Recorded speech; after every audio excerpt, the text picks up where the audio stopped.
Alhamdulillah. Hop.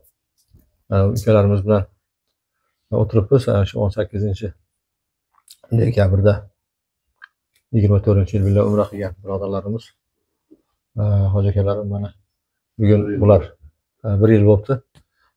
Bir iymonlashaylik, domla hamsuhbat bo'laylik deb taklif qilishgan. Hozir Paxtavodamiz. Azamjon ukamiz hozir xizmat yordam beradi. Endi rost musulmonlar bir yerda jam bo'lgandan keyin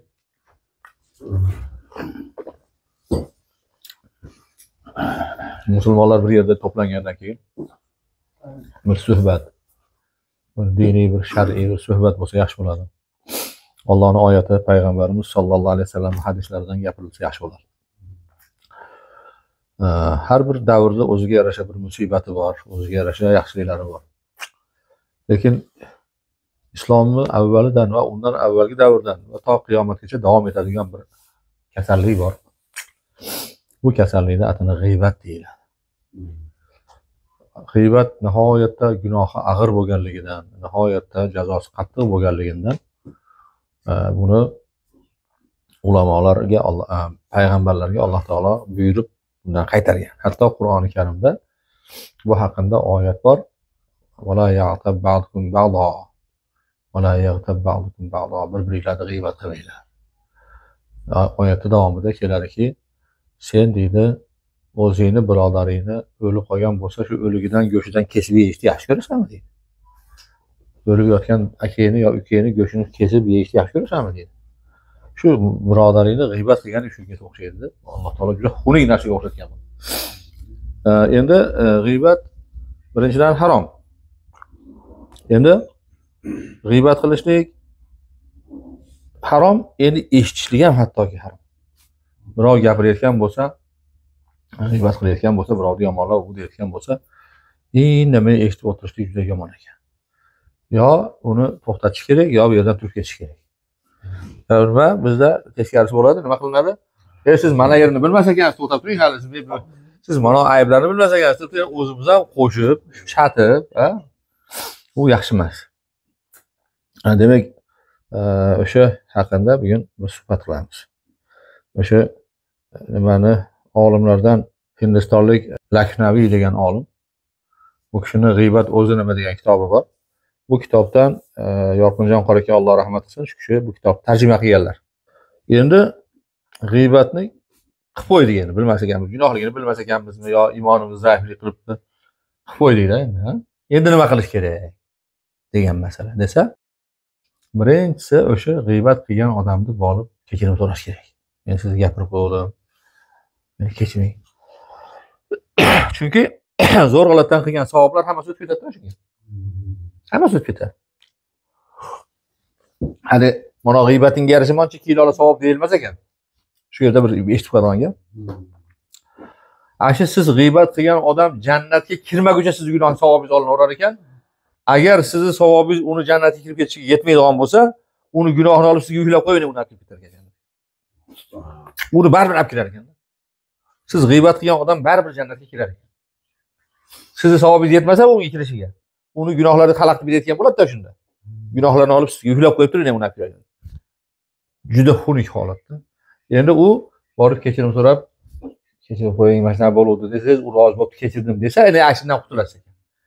Lekin o'sha siz g'iybat qilgan odam kechirmayman deyishga ham haqqi bor ekan.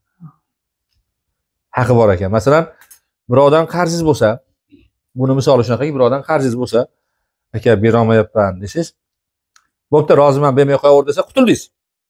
Lekin deyishlik majbur emas-da, demaslikka ham haqqi bor-da, yo berasan, bo'lmasa qiyomatda olaman deyishga haqqi bor-da. Xuddi shunga o'xshagan ekan-da. Kechib yuborishlik, uni kechirim so'radimi, kechirasan-da, deya olmaysiz ekan-da. Yo, men kechmayman, haqqimni qiyomatda olaman desa, iloji yo'q. Shuning uchun tilni nima g'iybatdan albatta tiyish kerak ekan. Endi qo'qqisdan bo'lib qoldi. Nima qilish kerak desa, g'iybatning kafforati nima desa, kafforat degani o'sha tarafi, men aytgan. Nima qilish kerak? Inson farzandi o'z nafsi va shayton bilan bo'ladigan jangda mag'lub bo'lib, Alloh taoloning haqqiga tegishli biror gunohni qilib qo'ysa, ya'ni nafsini va shaytonning gapiga kirib, namozini, ro'zasini o'xshaganlarni tashab qilmay qo'ygan bo'lsa, uni muolajasi yolg'iz Alloh taologa tavba qilish.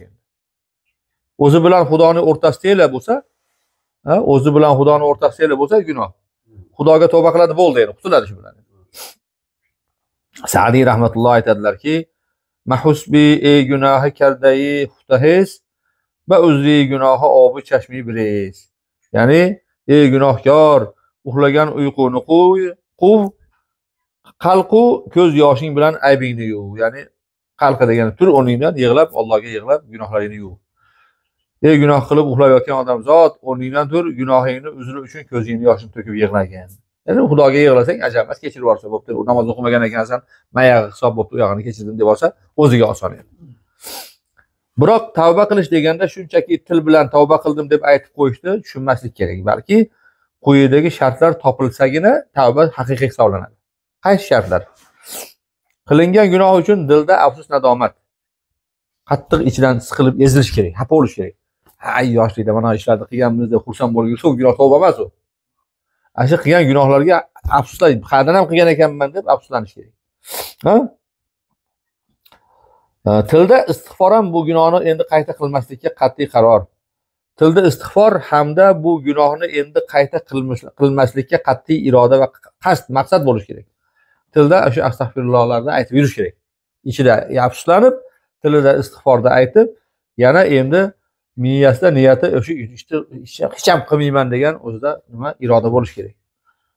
Banda mana shu shartlar bilan tavba qilsa, Alloh taolo o'z inoyati bilan uni tavbasini qabul qiladi. Bozi o har onchi hasti bozi o gar kofiru gabru butparasti bozi o in dargahi mo dargahi nima navmidi nest sadi bor agar tavba shikasti bozi o. Bu endi forchasi endi. Ma'nosi o'zbekcha sharh tarjimasi, she'riy tarjimasi. Yana kel, har ne tuzibsan yana kel. Yana kel degani orqaga qayt degani. Yana kel, har ne tuzibsan yana kel. Butparast, kofir, majussan yana kel. Butparast bo'lganmisan, kofir bo'lganmisan, o'tparast bo'lganmisan, qayt, Xudoga qaytib tavba qil. Noumidlik yerimas dargohimiz, 100 bora agar tavba buzsang yana kel. Ya'ni 100 marta tavbani buzgan bo'lsang, yana gunoh qilib qo'ygan bo'lsang ham yana tavba qilaver. Men tavba qilaverib, gunoh qilaverib charchadim, men Xudo kechirmaydi dema. 100 marta tavba qilib, 100 marta qaytib gunoh qilib qo'ygan bo'lsang, yana qaytib kelaver Xudoning oldiga. Yana kelaver.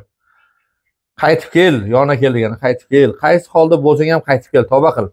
Kofir, otashparast, butparast bo'lsang ham qaytib kel. Bizi bu dargohimiz, ya'ni Alloh taoloning dargohi noumidlik dargohi emas. Alloh taoloning huzurida hech qachon banda noumid bo'lmaydi. Kim noumid? Shayton noumid. Ha. Agarchi 100 marta tavbani sindirgan bo'lsang ham qaytib kelgin. 101-marta tavba qilib boraver. Agar qilingan gunohda bandani haqqi ham bo'lsa, endi u Xudo bilan o'rtangda bo'lsa shu ish endi. Agar qilgan gunohingda bandani haqqi ham bo'lsa, zulm qilib molini tortib olgansan, yo g'iybat qilgansan, yo ustidan yozib qora ustidan tumolat yozib qomatib olgansan, yo birovlarga urdirgansan, bu balo qilgansan deydi. Ha, nima pes maho ishlar ko'p, g'iybat, tuhmat. Boshqa bandani haqqi ham bo'lsa, u holda tavbani o'zi bilan yo'q bo'lmaydi endi. O'sha Xudoga tavba qilish o'zi yetmaydi. Endi haqdorning haqqini berib, undan kechirim so'rab, roziligini ham olish kerak. Mana bitta qo'yingizni o'g'irlab yeb qo'ydim, men qo'yni olib qo'ying. Ya bo'lmasa mana shunaqa endi. Sizni g'iybat qildim, yo yoshligingizda bir esingizda bo'lsa uruvdim sizni, urib oling xolisiz. Ha? Shularda aytib kechirim so'rash uchun roziligini olish kerak. Aks holda u qiyomat kuni haqqini talab qilib, gunohkorning etagidan ushlaydi. G'iybat ham g'iybat qilingan bandaning haqqi hisoblanadi. Shuning uchun bu gunoh Alloh taologa tavba qilishda o'zi bilan kechirilmaydi. Balki g'iybat qilingan odamni ham xursand qilib ko'nglini olish lozim bo'ladi. Ha? Yanada mukammalroq aytadigan bo'lsak, g'iybatda ikkita haq bor. Birinchidan Alloh taolo g'iybat qilishdan qaytargani barchamizga kunday ravshan, boya o'qib berdim oyatda. Bu jihatdan olib qaralganda g'iybat qiluvchi Alloh taoloning haqqiga rioyat qilmay, balki uni poymol qilgan hisoblanadi. Ha?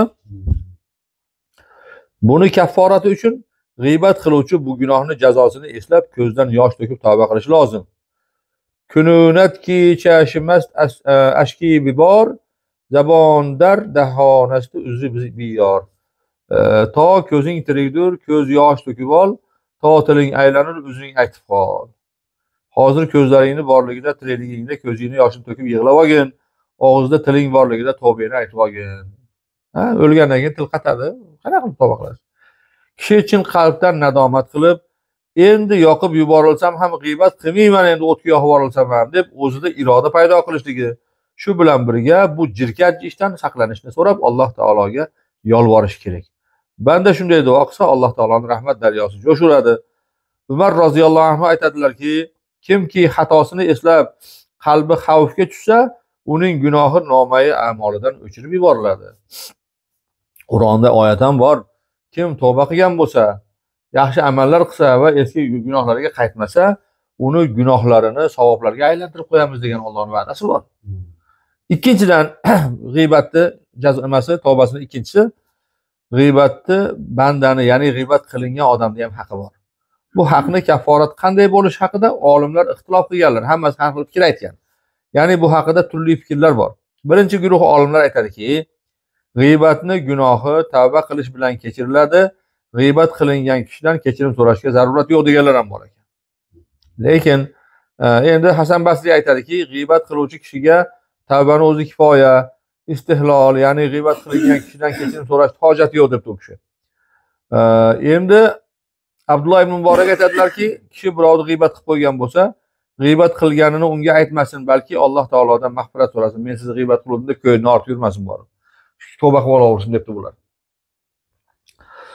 Bu fikrga ba'zi hadis va asarlar ham ishora qiladi deydi. Endi ikkinchi guruh olimlar aytadiki, g'iybat qilgan kishi tavba qilishdan tashqari, g'iybat qilgan birodarini odamlar orasida maqtashi, avval yomonlagan edi-da, odamlarning orasida maqtashi, Alloh taolodan uning uchun mag'firat so'rab duo qilish kerak bo'ladi. G'iybat qilgan odam mana shu ishlarni qilsagina g'iybatning gunohidan qutuladi deydilar. Chunonchi ba'zi hadis va asarlardan mana shu ma'no anglashiladi. Mujohid rahimahulloh aytadiki, birodaringni go'shtini yeganingni kafforati uni maqtashing va haqiga duo qilishingdir. Rasululloh sollallohu alayhi vasallam g'iybatning kafforati g'iybat qilgan kishi uchun mag'firat so'rab duo qilishingdir dedilar. Ya'ni bu kishini gapirib qo'ydim yo'q mahalda.